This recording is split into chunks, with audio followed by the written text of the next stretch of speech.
ओम नमः शिवाय। हर हर महादेव। 10 सितंबर रविवार भाद्रपद कृष्ण एकादशी है। अगर इस दिन का नक्षत्र देखा जाए तो पुनर्वसु है। यह दिन शिव भक्तों के लिए बेहद खास है क्योंकि नक्षत्र पुनर्वसु के साथ साथ एकादशी है। इस दिन का यह नक्षत्र पुनर्वसु और एकादशी के आधार पर बताएंगे। इससे एकमात्र उपाय से आप चाहें तो अपने जीवन की कई सारी कठिनाइयों को दूर कर सकते हैं। और तो और अगर कोई कठिनाइयां आने वाली होंगी या आपके ऊपर कोई समस्या आने वाला होगा वो भी उसे भी आप टाल सकते हैं इस एकमात्र उपाय से। इस एकादशी और नक्षत्र पुनर्वसु के उपाय को जो व्यक्ति कर लेता है कोई भी कठिनाई हो आसानी से समाप्त हो जाती है। चाहे उसके ऊपर कोई कठिनाई हो या उसके घर में कोई समस्या आने वाली हो, इस एकमात्र उपाय से आप कई सारी कठिनाइयों से छुटकारा पा सकते हैं। चाहे आपके घर में कितनी बड़ी परेशानी क्यों ना चल रही हो, चाहे आपके घर में पैसा बिल्कुल आ ही नहीं रहा हो, चाहे आपके घर में किसी का तबीयत खराब हुआ ठीक ही ना हो रहा हो, आप दवा कराते कराते थक गए हो, या अगर कोई आपका बिजनेस रुका पड़ा हो वह बिल्कुल चल ही नहीं रहा हो, तो भी इन सारी समस्याओं से आप छुटकारा पा सकते हैं। इस नक्षत्र पुनर्वसु और एकादशी के मिलन का उपाय आपके जीवन के लिए बहुत ही खास हो सकता है। तो आप यह उपाय अपने जीवन में एक बार जरूर अपनाएं और अपने जीवन को सुखमय बनाएं। हाँ, एक बात आपको बता दें, इस उपाय में आप त्रुटि ना करें अन्यथा आपके जीवन में कुछ कठिनाइयां भी आ सकती हैं। इसलिए इस वीडियो को बेहद ध्यान से देखें और पूरा देखें। हाँ, एक बात और, अगर आप भोलेनाथ के सच्चे भक्त हो तो इस वीडियो को जरूर लाइक करें और चैनल को सब्सक्राइब करके बेल आइकन दबा लें। चलिए इस उपाय के बारे में अच्छी तरीके से जानते हैं। इस उपाय के लिए आपको सबसे पहले मात्रा में हरा मूंग ले लेना है और आपको मात्र 3 बेलपत्री ले लेना है और आपको लाल चंदन का पाउडर ले लेना है। इन सारी सामग्री के साथ साथ आपको 1 लोटा जल ले लेना है। इतना सब कुछ सामग्री लेने के बाद आपको चले जाना है भगवान शिव के मंदिर पर। इस बात का बेहद ध्यान रखें, आप उसी शिव मंदिर पर जाएं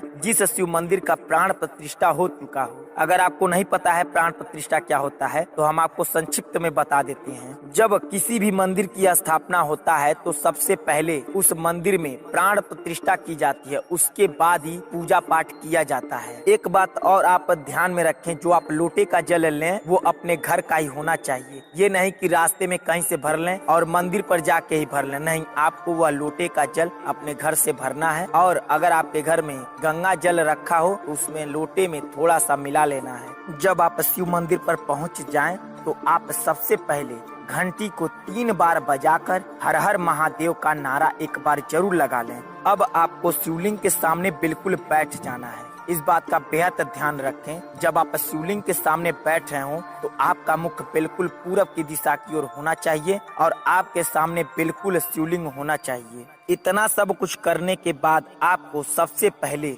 चंदन लेना है और आपको तीनों बेलपत्री पर ओम बना देना है। किस तरह आपको ओम बनाना है आपको वीडियो में बेलपत्री के सबसे ऊपर वाले भाग में दिखाया जा रहा है, वहीं पर आपको किसी भी तरीके से ओम बना देना है। आप चाहे तो अपने साथ एक छोटी सी लकड़ी ले लें, उससे आप वहां पर ओम बना सकते। कैसे बनाना है, आपको लकड़ी में चंदन को अच्छे से लगाकर आपको एक बार में पूरा ओम बना देना है। आपको इसी तरीके से तीनों बेलपत्री पर ओम बना लेना है। अब आपको उसी चंदन से शिवलिंग पर ओम बनाना है। कैसे ओम बनाना है, आपको एक बार अपने उंगली में चंदन लगाएं और पूरा ओम शिवलिंग पर बना दें। कम से कम आपको 11 बार ओम बनाना है। इस बात का बेहद ध्यान रखें, जब आप शिवलिंग पर ओम बना रहे हो तो आपके मन में और कोई भी भावना नहीं चलनी चाहिए, बस आपके मन में ओम की धुन गूंजनी चाहिए। इतना सब कुछ करने के बाद अब आपको तीनों बेलपत्री लेना है और एक बेलपत्री अपने हाथों के बीच में रखकर हाथ जोड़कर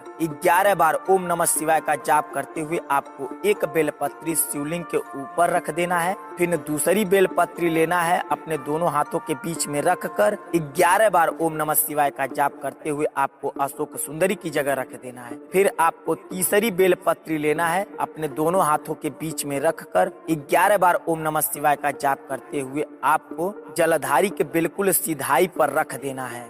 अब आपको थोड़ा सा मूंग अपने हथेली पर रखकर आपको दोनों हाथों को बंद करके कम से कम 21 बार ओम नमः शिवाय का जाप करना है। जाप करने के बाद आपको थोड़ा सा मूंग में लाल चंदन लगा दें। उसके बाद आपको थोड़ा सा मूंग लेकर आपको जो शिवलिंग के ऊपर बेलपत्री रखे हैं, जहाँ ओम लिखे हैं बेलपत्री पर, वहाँ पर थोड़ा सा मूंग रख दें। फिर उसके बाद आपको अशोक सुंदरी पे जो बेलपत्री रखे हैं उस पे जो ओम बनाए हैं वहाँ पर थोड़ा सा मूंग रख दें। अब आपको थोड़ा सा मूंग लेकर जो नीचे जलधारी के बिल्कुल सिधाई पर बेलपत्री रखे हैं, जहाँ ओम बनाए हैं, वहाँ पर भी मूंग रख दें। इतना सब कुछ करने के बाद आपको हाथ जोड़कर आंख बंद करके आपकी जो इच्छा है, जो मनोकामना है, ओम नमः शिवाय बोलकर अपनी जो इच्छा, जो मनोकामना जतानी चाहते हो या जाते हो, अब आपको हाथ जोड़कर आंख बंद करके आपकी जो इच्छा है, जो मनोकामना है, ओम नमः शिवाय बोलकर अपनी इच्छा या मनोकामना कह देनी है और ओम नमः शिवाय बोलकर खत्म करनी है। अब आपको अंत में लोटे का जल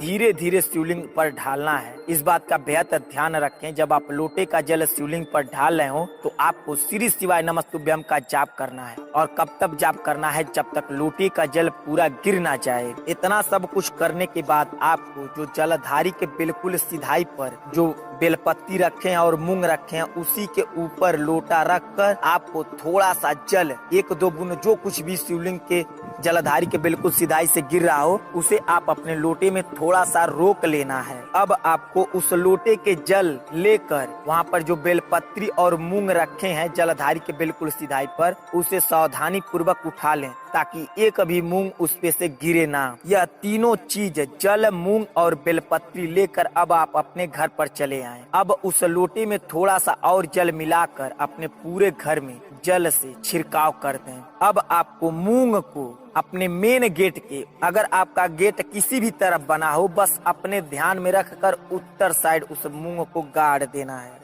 और उस बेलपत्री को जहाँ कहीं भी अपने घर में पूजा पाठ करते हो, उस बेलपत्री को रख देना है। अब आपको ठीक उसी शाम उसी शिव मंदिर पर जाना है जिस शिव मंदिर पर आप पूजा पाठ किए हो। और कब जाना है? जब सूर्य देवता डूब जाते हैं और जो लालिमा छाई रहती है, उसी समय आपको एक दिया और वही लाल चंदन थोड़ा सा और ले लें और लेकर चले जाएं। और आपको एक बाती और थोड़ा सा तिल का तेल लेकर चले जाना है। आप जैसे ही शिव मंदिर पर जाएं, वहाँ पर ठीक जिस प्रकार आप सुबह में चंदन से ओम बनाए थे, उसी प्रकार आप शिवलिंग पर ओम बना दें और 11 बार अब भी आपको शाम को भी ओम बनाना है। अब आपको वहाँ पर एक दीपक जलाना है। दीपक जलाकर आपको उस दीपक का आंच लेकर आंख बंद करके आपकी जो इच्छा है, जो मनोकामना है, कहकर आपको चले आना है अपने घर पर। अब आपका यह उपाय पूर्ण होगा और आपकी जो इच्छा है, जो मनोकामना है, वह शीघ्र और अवश्य पूर्ण होगा। अगर आपको यह उपाय समझ में आ गया हो तो कमेंट बॉक्स में श्री शिवाय नमस्तुभ्यम जरूर लिखें। अगर नहीं समझ में आया हो तो कमेंट बॉक्स में पूछ सकते हैं, हम आपको वहाँ भी बताने की पूरी कोशिश करेंगे। चलिए मिलते हैं आपसे अगली वीडियो में, तब तक के लिए श्री शिवाय नमस्तुभ्यम। हर हर महादेव।